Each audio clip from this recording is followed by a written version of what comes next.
500,000 people fled Beirut barefoot in the middle of the night as evacuation orders spread across entire neighborhoods, and the war suddenly expanded beyond the front lines.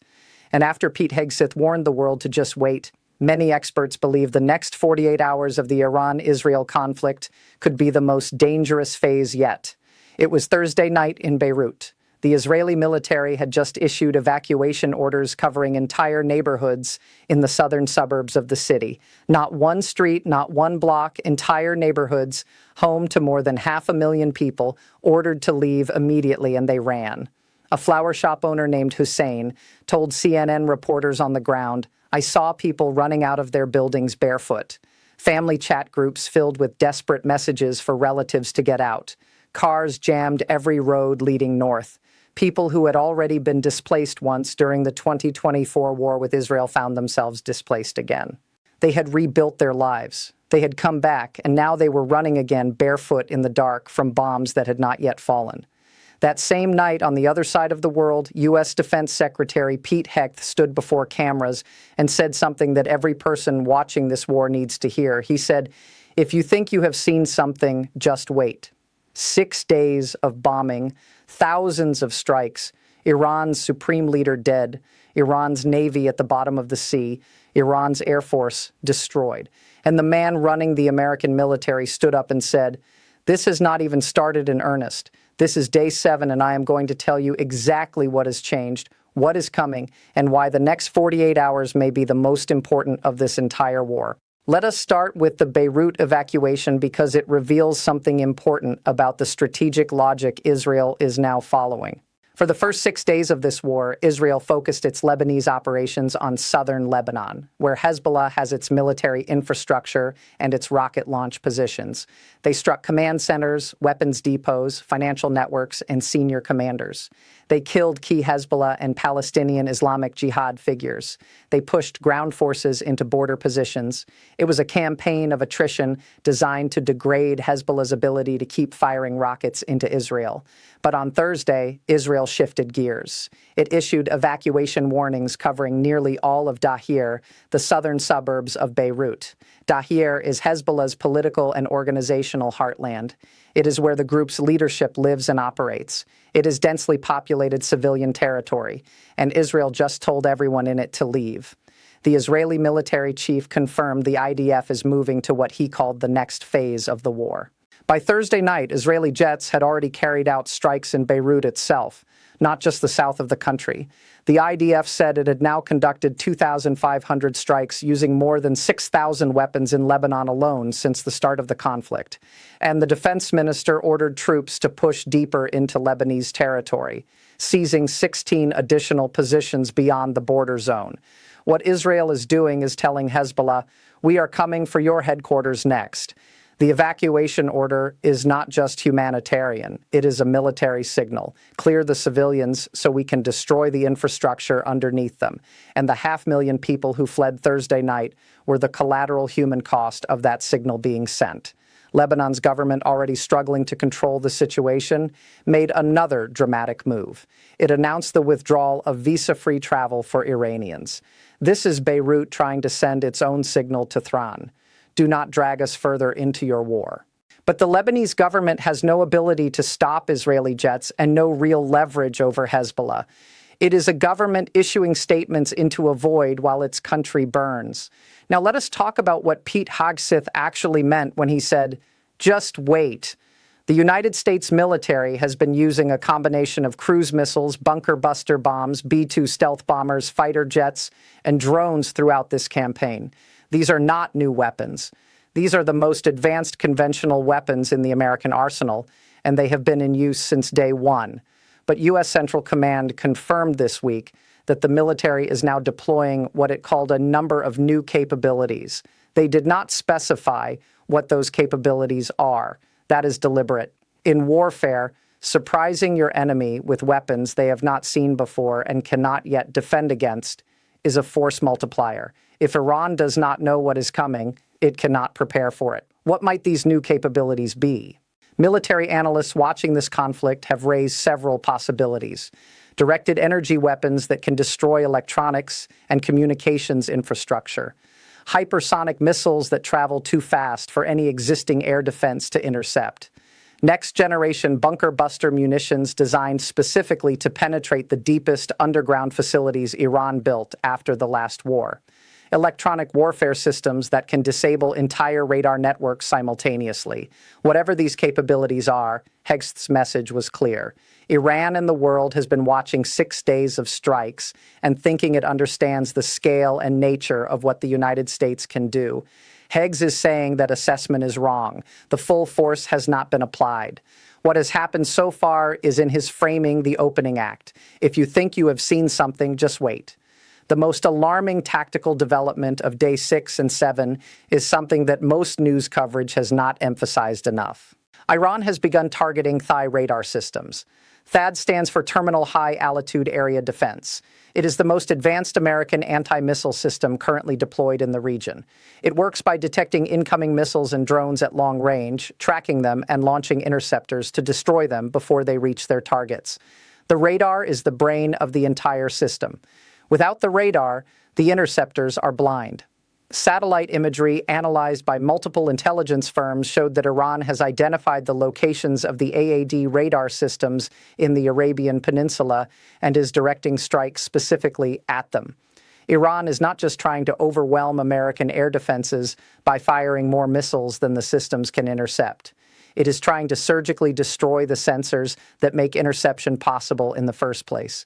If Iran succeeds in degrading THAAD radar capability, U.S. bases and American troops in the Gulf become significantly more vulnerable. The interception rates that have been so impressive, stopping hundreds of Iranian missiles and drones over the past week, depend on those radars working. Destroy the radar, and the missiles start getting through. This also explains something else. Gulf states have already been warned by analysts that their interceptor missile stockpiles could run critically low within 1 to 2 weeks at the initial pace of Iranian attacks. If Iran can also blind the systems that guide those interceptors, it does not need to overwhelm them with volume. It just needs to make them unable to see. This is Iran fighting smart even as its missile stockpile depletes. It is not just firing and hoping. It is trying to methodically dismantle the defensive architecture that is protecting American forces from its remaining weapons. Iran's Foreign Minister Abbas Araghchi gave an interview from inside Tehran on Thursday that every person watching this conflict needs to understand. He sat in front of cameras with bombs falling around his city and spoke to NBC News anchor Tom Lamas. He was asked directly, "Habro, has Iran asked for a ceasefire?" His answer was, "No, there is no request for a ceasefire." He was asked about negotiations with the United States. He said there is no reason why Iran should negotiate with Washington because Washington cannot be trusted. He said Iran went to the table in good faith in Oman and in Geneva. Iran made concessions, and the United States launched a war anyway. He was then asked whether Iran was afraid of a U.S. ground invasion. He struck a tone that carried no fear. He said Iran is confident it could counter any ground operation by American forces. He said Iran has been preparing for this scenario for years. He said the IRGC and Iran's ground forces are ready. These are remarkable statements to make publicly when your country's military has been under sustained bombing for 7 days. But Araghchi is making a specific argument that is aimed at multiple audiences simultaneously. For the Iranian people, he is projecting resilience and defiance to maintain morale. For the international community, he is framing Iran as the aggrieved party that came to the table and was attacked anyway. And for Washington, he is drawing a red line. If you send ground troops, this becomes something much worse. Trump has not explicitly said ground troops are coming, but Defense Secretary Hegseth explicitly refused to take ground troops off the table when asked by reporters. And with the Senate having rejected the War Powers Resolution and the House having done the same, there is no congressional mechanism to prevent a ground escalation if Trump decides to order one. The gap between Iraqis' defiance and the reality of Iran's military situation is significant. Iran's air force is gone. Its navy is gone. Its missile stockpile is depleted by more than 80% compared to day one. Its senior military commanders are dead. Its supreme leader is dead. Its succession building was bombed. If American ground forces entered Iran, they would not be facing the military that existed a week ago. They would be facing whatever is left of the IRGC, dispersed, decentralized, operating on old general instructions according to Iran's own foreign ministry, and fighting on home territory. That last part matters. History has shown repeatedly that conventional military superiority does not guarantee victory against a dispersed force fighting on its own soil among its own population. Let us talk about what the oil situation looks like on day 7, because the economic pressure of this war is building in ways that will affect every person watching this video, regardless of where they live. Brent crude closed at 82.76 per barrel on Wednesday, extending 4 straight days of gains. It is hovering near its highest level since January 2025. The White House press secretary, when asked for a timeline on when the Strait of Hormuz would reopen, said she could not commit to a timeline. She said both the Department of War and the Department of Energy are monitoring the situation actively. She said if and when necessary, the U.S. Navy will escort oil tankers through the strait. The phrase if and when necessary is doing a lot of work in that sentence. The strait has effectively been at a standstill for 7 days. 150 tankers are still anchored in open water. The Ras Tanura refinery, the largest in the Saudi Aramco system, caught fire from an Iranian drone strike and was forced into partial shutdown. Qatar's LNG exports, which heat homes across Europe, Japan, and South Korea, remain stuck. Every day, this continues the energy market's price in more risk. Lloyd's of London, the global hub for maritime insurance, confirmed it is in discussions with the Trump administration after Trump announced that the U.S. government would offer political risk insurance and financial guarantees for maritime trade in the Gulf. This is an extraordinary step. The U.S. government effectively trying to backstop the global insurance market because the commercial market has repriced the risk of sailing through the Gulf as prohibitively high. When the U.S. government has to offer war risk insurance to get oil tankers moving, you understand how far outside normal this situation has become. In the United States, gas prices rose 12 cents in a single day last Monday, the biggest spike in 4 years. Analysts say they do not expect $4 gas nationally in the immediate term, but that assessment assumes the conflict does not dramatically escalate. And the Defense Secretary just said, just wait. There is a human story in this war that I want to make sure we do not lose in all the military and strategic analysis. ACL, the Armed Conflict Location and Event Data Project, reported that the human rights organization HENGA estimated at least 2,400 people have been killed inside Iran in the first 6 days of this war. 2,400. That number includes Supreme Leader Kamei and senior military figures, but it also includes hundreds of civilians. It includes 165 schoolgirls in Manab. It includes the residents of apartment complexes in Thran whose buildings were struck. It includes KA's wife who died of injuries sustained in the opening strike. The 500,000 people who fled Beirut on Thursday night are not a statistic. They are families. They are children. They are elderly people who cannot move quickly. They are people who had already lost everything once and were building it back. And on Thursday night, they were running barefoot in the dark again. More than 9,000 Americans have left the Middle East under the State Department's evacuation advisory. The first chartered flight of stranded American citizens landed at Dulles International Airport near Washington on Thursday afternoon. There were emotional reunions at the terminal. People who had been trying for days to reach a helpline waiting in hotels near bombed airports were finally home. Japan confirmed 2 of its citizens are being held inside Iran and demanded their release. Tens of thousands of European nationals remain stranded across the region. The Dubai and Abu Dhabi airports, the world's busiest international transits, are closed.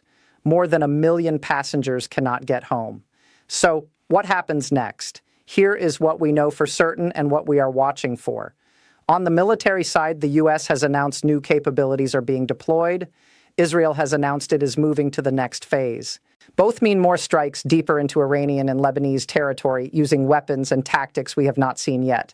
Hegseth said, accelerating, not decelerating. The general said expanding inland, striking progressively deeper. On the diplomatic side, Iran says no ceasefire and no negotiations. The U.S. Senate and House have both rejected efforts to constrain Trump's war authority. There is no international body with the power to impose a ceasefire that any of the parties would accept. China and Russia are calling for it. The UN is calling for it. Nobody with a bomb is listening. On the political side, the biggest wild card is public opinion inside the United States. A CBS News poll found most Americans disapprove of this war and think the administration has not clearly explained its goals. But that disapproval has not yet translated into the kind of political pressure that changes behavior in Washington. The midterm elections are still more than 2 years away. Trump has the Senate. He has the House. He has the military. And his defense secretary just said, just wait. The people of Beirut are already running. The people of Tehran are already in shelters. The people of the Gulf are watching their oil refineries burn and their airports stay dark. And somewhere in the mountains of western Iran, Kurdish fighters armed by the CIA are moving deeper into territory that the Islamic Republic has held for 47 years. This war entered a new phase on day 7. The evacuation of 500,000 people from Beirut was not the beginning of that phase. It was the announcement of it. Day 8 is already underway. I will be here covering it. Subscribe and hit the notification bell. The next development could come within hours, and when it does.